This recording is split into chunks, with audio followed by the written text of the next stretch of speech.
Type casting அப்படிங்கிறது என்னென்னு பார்த்தீங்க அப்படின்னா, ஒரு டேட்டா டைப்பில் இருந்து இன்னொரு டேட்டா டைப்புக்கு எப்படி கன்வெர்ட் பண்ணுறது அப்படிங்கிறத பற்றி சொல்கிறது தான் என்னென்னு பார்த்தீங்கன்னா டைப் காஸ்டிங் அப்படிங்கிறது. பாருங்கள், the process of converting one data type to another is called casting அப்படின்னு சொல்கிறாங்க. இப்போ நார்மலாக காஸ்டிங் அப்படிங்கிறதுக்கு என்ன மீனிங்னா, ஒரு டேட்டா டைப்பில் இருந்து இன்னொரு டேட்டா டைப்புக்கு கன்வெர்ட் பண்ணுறதுக்கு பேர் தான் என்னென்னா காஸ்டிங் அப்படின்றது. இதில் வந்து எந்த டேட்டா டைப் வேணாலும் இருக்கலாம், எக்ஸப்ட் பூலியனை தவிர எந்த டேட்டா டைப்புக்கு வேணாலும் நம்ம வந்து கன்வெர்ட் பண்ணிக்கலாம். ஓகேவா? இப்போ ஃபார் எக்ஸாம்பிள் இப்போ ஒரு டேட்டா டைப்லேருந்து இன்னொரு டேட்டா டைப்புக்கு கன்வெர்ட் பண்ணணும் இல்லையா? மினிமம் நமக்கு எத்தனை டேட்டா டைப் வேணும்? 2 வேணும். ஒன்று பார்த்தீங்க அப்படின்னா, நான் இன்ட் அப்படின்னு சொல்லிட்டு ஒரு டேட்டா டைப் வச்சுருக்கேன். இன்னொன்று பார்த்தீங்க அப்படின்னா பைட் அப்படின்னு சொல்லிட்டு இன்னொரு டேட்டா டைப் வச்சுருக்கேன். இப்போ நான் இன்ட்லேருந்து நான் பைட்டுக்கு கன்வெர்ட் பண்ணணும். அப்போ நமக்கு 2 டேட்டா டைப் இருக்குது, சரியா? அப்போ 2 வேரியபிள் ஃபஸ்ட் நம்ம க்ரியேட் பண்ணிக்கணும். ஏன்னா இந்த டேட்டா டைப்பை ஒரு வேரியபிளில் க்ரியேட் பண்ணி அது மூலமாக தான் நம்ம மாற்ற முடியும்.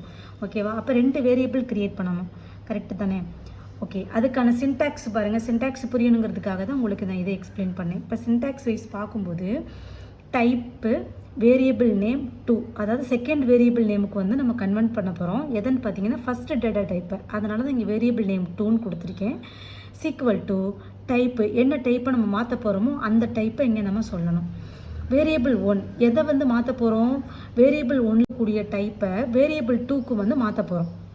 புரியுதா? இதான் என்னென்னு பார்த்தீங்கன்னா சின்டாக்ஸு. ஓகே, இதுக்கான எக்ஸாம்பிள் பார்த்தீங்கன்னா, இப்போ நான் இன்ட்டு அப்படின்ற ஒரு டேட்டா டைப் க்ரியேட் பண்ணி அதுக்கு ஒரு வேரியபிள் எம்முன்னு சொல்லி வச்சுருக்கேன்.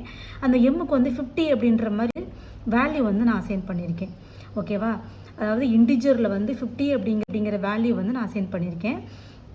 இந்த 50 அப்படின்ற இந்த வேல்யூ பைட்டாக கன்வெர்ட் பண்ணணும். ஓகேவா? பைட்டை நம்ம கன்வெர்ட் பண்ணணும்.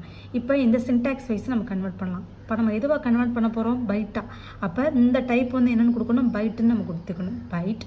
அப்போ இந்த பைட்டுன்ற டேட்டா டைப்புக்கு ஒரு வேரியபிள் க்ரியேட் பண்ணணும் இல்லையா? ஸோ என்னன்னு சொல்லிட்டு ஒரு வேரியபிள் க்ரியேட் பண்ணியிருக்கோம். வேரியபிள் நேம் 2 இருக்கு இல்லையா? இதை வேரியபிள் நேம் 2. இந்த வேரியபிள் 1ன்றது ஆக்சுவலாக என்ன டேட்டா டைப் இருக்கோ அதை சொல்கிறது அந்த வேரியபிள் 1. அப்போ இன்டிஜர்லேருந்து ஃபஸ்ட் நம்ம கொடுத்துருக்கோம். அப்போ எம் அப்படின்ற வேரியபிள் நம்ம க்ரியேட் பண்ணியிருக்கோம். இது வேரியபிள் 1ன்னு வச்சுக்கணும். இந்த வேரியபிள் 1ல் நமக்கு என்ன இருக்குது? 50 அப்படிங்கிற வேல்யூ நமக்கு இருக்குது. இந்த 50 நம்ம என்ன பண்ண போகிறோம்? பைட்டாக மாற்ற போகிறோம்.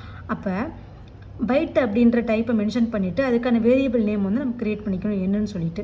சீக்வல்ட்டு இங்கே கொடுத்துட்டோமா? சீக்வல்ட்டு கொடுத்தாச்சு. என்ன டைப்பை மாற்ற போகிறோம்? பைட்டை மாற்ற போகிறோம். ஸோ இந்த பைட்டை இங்கே மென்ஷன் பண்ணியாச்சு. ப்ராக்கெட் கம்பல்சரி மென்ஷன் பண்ணியாச்சு. எந்த வேல்யூவை மாற்ற போகிறோம்னு பார்த்தீங்கன்னா 50 அப்படிங்கிற வேல்யூ. அந்த 50ன்ற வேல்யூ எதில் இருக்குதுன்னு பார்த்தீங்கன்னா எம்மில் இருக்குது. ஸோ இந்த வேரியபிள் நேம் என்ன? எம்னு சொல்லி கொடுத்தாச்சு. அப்போ எம்மில் 15 இருக்குது.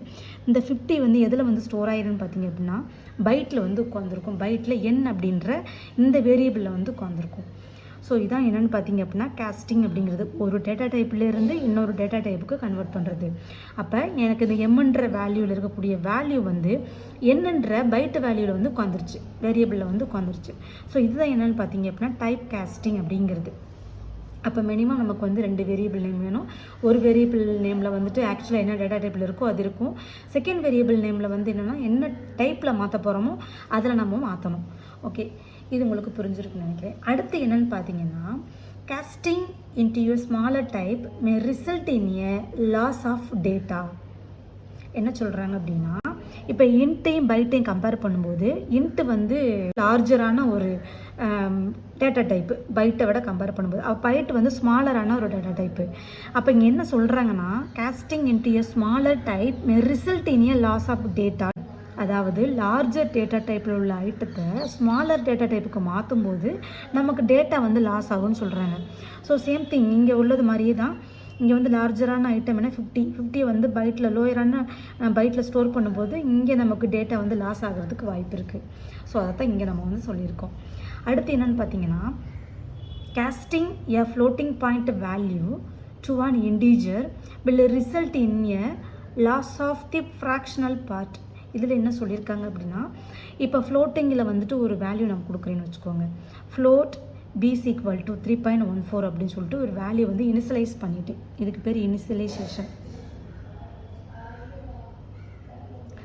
அப்போ ஃப்ளோட்டு அப்படின்ற டைப்புக்கு பீன்ற வேரியபிள் க்ரியேட் பண்ணி அந்த பிக்கு டைரெக்டாக வேல்யூவை அசைன் பண்ணியாச்சு. இப்போ இந்த ஃப்ளோட் வேல்யூ நான் இன்டிஜரை மாற்றணும். புரியுதா? இன்டிஜராக மாற்றும் போது நமக்கு என்ன ஆகுதுன்னு பார்த்தீங்கன்னா இந்த சின்டாக்ஸ் தான் இங்கே அப்ளை பண்ண போகிறோம். என்ன டைப்பாக மாற்ற போகிறோம்? இன்டிஜர் இன்ட்டை கொடுத்துக்கணும். வேரியபிள் நேம் என்ன? இன்ட்டுக்கு ஒரு வேரியபிள் நேம் க்ரியேட் பண்ணிக்கணும். ஏன்னு சொல்லி கொடுத்துருக்கோம். சீக்வல்ட்டு இங்கே போட்டாச்சு.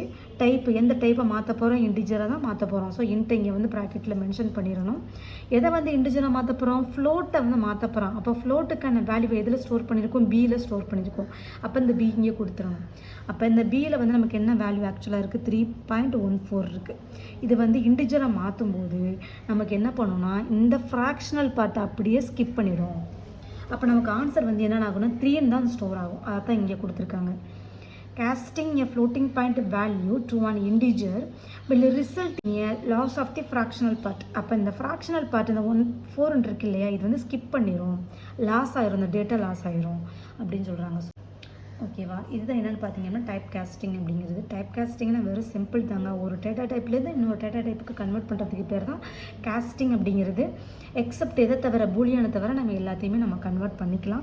அதுக்கான சின்டாக்ஸ் தான் இந்த லைனு. அதுக்கு எப்படி வந்து எக்ஸாம்பிள் கொடுக்குறதுன்றது இங்கே கொடுத்துருக்கேன். இதுதான் என்னென்னு பார்த்தீங்கன்னா டைப் காஸ்டிங் அப்படிங்கிறது. இதில் உங்களுக்கு ஏதாவது டவுட் இருந்தது அப்படின்னா கமெண்ட் பண்ணுங்கள். பிடிச்சிருந்தது அப்படின்னா லைக் பண்ணுங்கள், ஷேர் பண்ணுங்கள், சப்ஸ்கிரைப் பண்ணுங்கள். தேங்க்யூ.